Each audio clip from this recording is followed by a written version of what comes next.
नमस्कार, आपका central employ news YouTube channel के नए और प्रेस वीडियो में आप सभी का हार्दिक स्वागत है। वित्त मंत्रालय से सभी पेंशनर्स व केंद्रीय कर्मचारी राज्य कर्मचारियों के महंगाई भत्ता का फैसले को लेकर बड़ी खबर आ रही है, तो आप वीडियो एकदम लास्ट तक बने रहे। इससे पहले अगर आपने अभी तक भी वीडियो पर एक लाइक नहीं किया हो तो एक लाइक कर दीजिए, क्योंकि आपका एक लाइक ही हमारी मेहनत का फल होता है। वही अगर आपने अभी तक भी चैनल को फ्री में सब्सक्राइब नहीं किया हो सब्सक्राइब कर लीजिए, ताकि आगे भी आपको कर्मचारी व पेंशनर से संबंधित लेटेस्ट से लेटेस्ट न्यूज़ मिलती रहे। दोस्तों, इस न्यूज़ से पहले सभी देशवासियों के लिए केंद्र सरकार से लॉकडाउन को लेकर बड़ी खबर आ रही है, जो आप सभी को जानना बेहद महत्वपूर्ण है। तो बढ़ते हैं आज की न्यूज़ की ओर।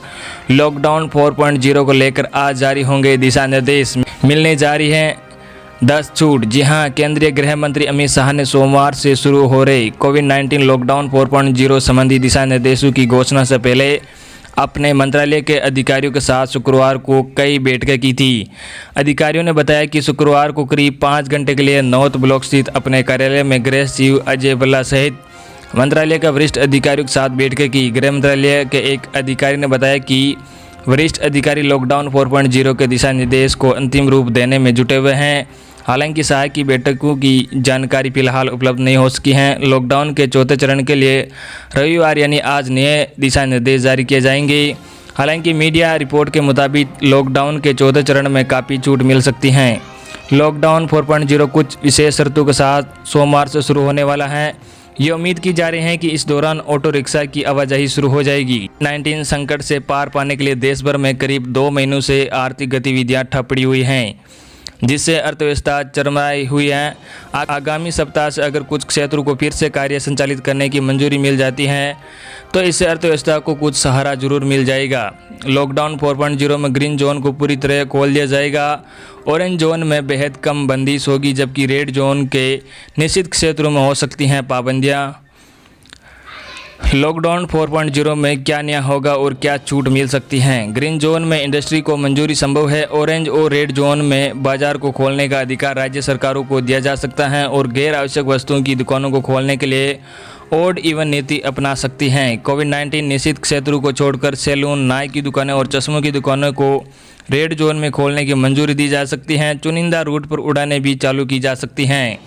रेलवे और घरेलू विमान सेवाओं के धीरे धीरे और आवश्यक आधारित परिचालन अगले सप्ताह से होने की संभावना है, लेकिन दोनों क्षेत्रों के पूर्ण रूप से खुलने की संभावना नहीं है। मेट्रो बस सेवा शुरू हो सकती है। श्रमिक ट्रेनों की संख्या बढ़ सकती है।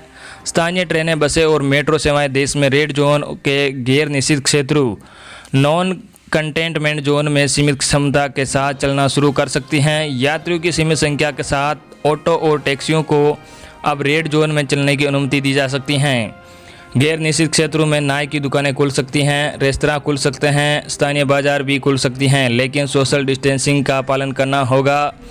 घरेलू उपकरण मरम्मत की दुकानों को खोला जा सकता है। रेड, ऑरेंज और ग्रीन के निर्धारण का अधिकार राज्यों को दिया जा सकता है। रेड जोन में भी निश्चित क्षेत्र को छोड़कर गैर आवश्यक वस्तुओं की आपूर्ति के लिए ई कॉमर्स कंपनियों को इजाज़त दी जा सकती है।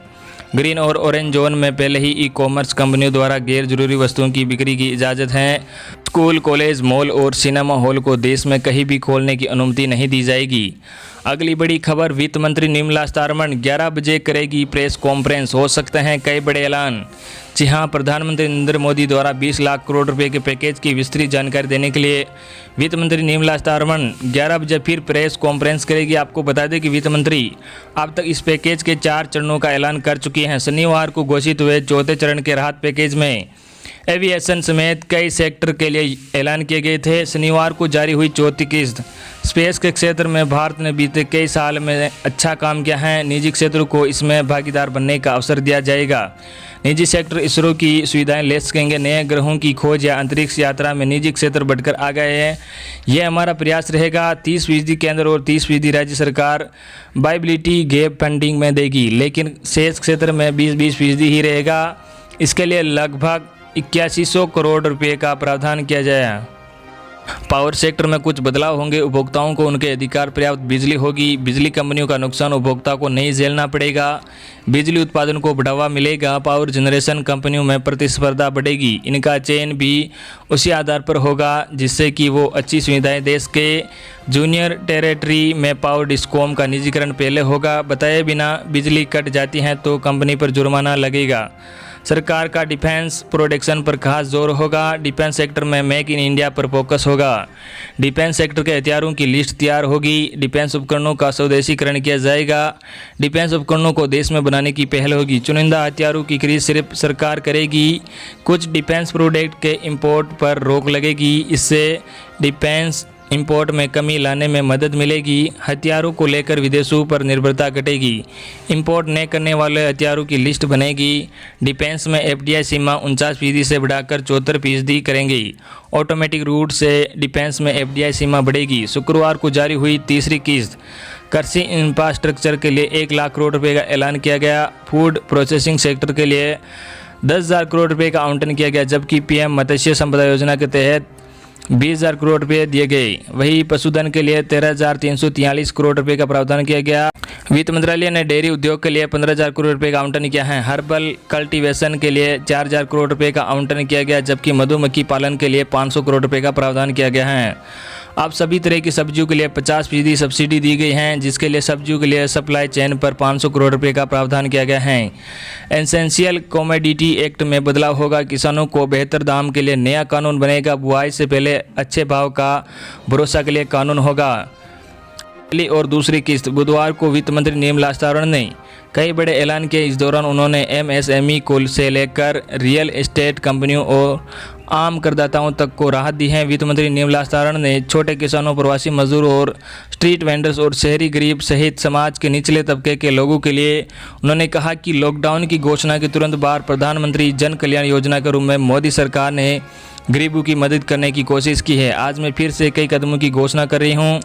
अगली बड़ी खबर, रेलवे ने शुरू किया कर्मचारियों के अवकाश का लेखा जोखा। लंबे समय से नदारद कर्मचारियों की कटेगी छुट्टियां। जी हां, अगर आप रेलवे में कार्यरत हैं और लंबे समय से ऑफिस नहीं जा रहे हैं तो आपको परेशानी का सामना करना पड़ेगा। इसलिए क्योंकि रेलवे ने अब अपने कर्मचारियों की छुट्टियों का गणित लगाना शुरू कर दिया है। इसके लिए उत्तर पश्चिम रेलवे के डिप्टी सीपीओ परमेश्वर सेन ने सभी मंडलों और कारखानों के प्रमुख और कार्मिक विभाग के अधिकारियों को एक निर्देश जारी कर छुट्टियों से जुड़ी गाइडलाइन जारी किए हैं। इसमें सभी मंडलों और कारखानों से उनके यहाँ कार्यरत कर्मचारियों की उपस्थितियों का रिकॉर्ड मांगा है।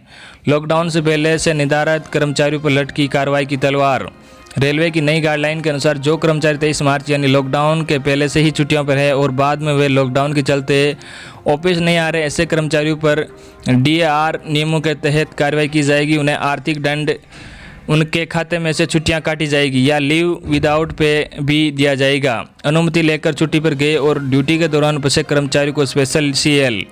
जी हाँ, north western railway employees union के जोनल उपाध्यक्ष राजेश शर्मा व संयुक्त सचिव सुभाष पारिक ने बताया कि जो कर्मचारी लॉकडाउन से पहले अनुमति लेकर छुट्टी पर गए हुए हैं या मुख्यालय से बाहर हैं, उन्हें इस अवधि में special casual leave special CL दी जाएगी, यानी उनके निजी खाते से छुट्टियां नहीं काटी जाएगी। इससे न तो उनके खिलाफ कोई प्रशासनिक कार्रवाई होगी और ना ही उन्हें आर्थिक नुकसान भी नहीं होगा। ये लाभ लॉकडाउन से पहले बाहरी ड्यूटी पर गए कर्मचारियों को भी मिलेगा। पेंशनर्स में खुशी की लहर, मोदी सरकार ने किया ये गजब का ऐलान। जी हां, लॉकडाउन की हालातों में बैंक पेंशन रिलीज करने और बार बार पेंशन भोगियों से सर्टिफिकेट मांगने के लिए अलग अलग रूल्स को फॉलो कर रहे हैं। इसको देखते हुए कार्मिक मंत्रालय ने पेंशन वितरण करने वाले बैंकों के चेयरमैन और प्रबंध निदेशकों को एकीकृत दिशा निर्देश जारी किया है। इसका उद्देश्य सेंट्रल पेंशन प्रोसेसिंग सेंटर बैंकों की शाखाओं को अद्यतन नियमों और दिशा निर्देशों के बारे में जानकारी देना है, प्रोसेस करने की प्रक्रिया बेहतर। साथ ही कार्मिक मंत्रालय ने ये जानकारी दी, कार्मिक मंत्रालय के जरिए काम करने वाले पेंशन और पेंशन धारकों ने कल्याण विभाग को प्राप्त शिकायतों के विश्लेषण के आधार पर यह कदम उठाया गया है। कल्याण विभाग ने शुक्रवार को जारी एक आदेश में कहा, अपडेटेड और एकीकृत दिशा निर्देश से पेंशनर्स के रिक्वेस्ट को बैंक या अन्य द्वारा प्रोसेस करने की प्रक्रिया बेहतर होगी। कार्मिक मंत्रालय ने कहा है कि पेंशन और पेंशनर्स कल्याण विभाग द्वारा पेंशन वितरण को लेकर टाइम पर जारी किए गए जाने वाले जरूरी दिशा निर्देशों को एकीकृत किया गया है। सर्टिफिकेट लेने के लिए अलग अलग प्रक्रियाओं का पालन, वही एकीकृत दिशा निर्देश जारी करते हुए विभाग ने कहा कि पेंशन जारी करने वाले बैंक हालांकि पेंशन जारी करने या पेंशन या उनके परिवार से टाइम पर सर्टिफिकेट लेने के लिए अलग अलग प्रक्रियाओं का पालन कर रहे हैं। सभी बैंकों को नए एकीकृत दिशा निर्देशों का पालन करने को कहा गया है। इसके साथ ही इन दिशा निर्देशों का व्यापक प्रचार प्रसार करने के लिए इन्हें बैंकों की वेबसाइट पर अपलोड करने और बैंकों की शाखाओं में नोटिस बोर्ड पर लगाने का निर्देश दिया गया है।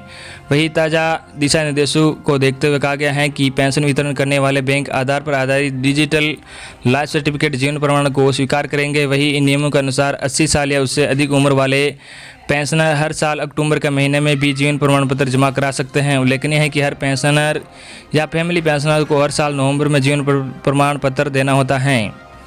अगली बड़ी खबर सूत्रों से मिली जानकारी के अनुसार केंद्रीय कर्मचारी व पेंशनर्स के महंगाई भत्ता पर आज 11 बजे वित्त मंत्री निर्मला सीतारमण की होने वाली प्रेस कॉन्फ्रेंस में महंगाई भत्ता पर आज नया फैसला लिया जा सकता है। तो सभी केंद्रीय कर्मचारी पेंशनर्स के लिए बड़ी खबर थी जो आज हमने आप सबके लिए पहुंचा दी है। तो ये थी आपके लिए बड़ी खबर। आई होप कि आपको आज की हमारी जानकारी पसंद आई होगी। धन्यवाद।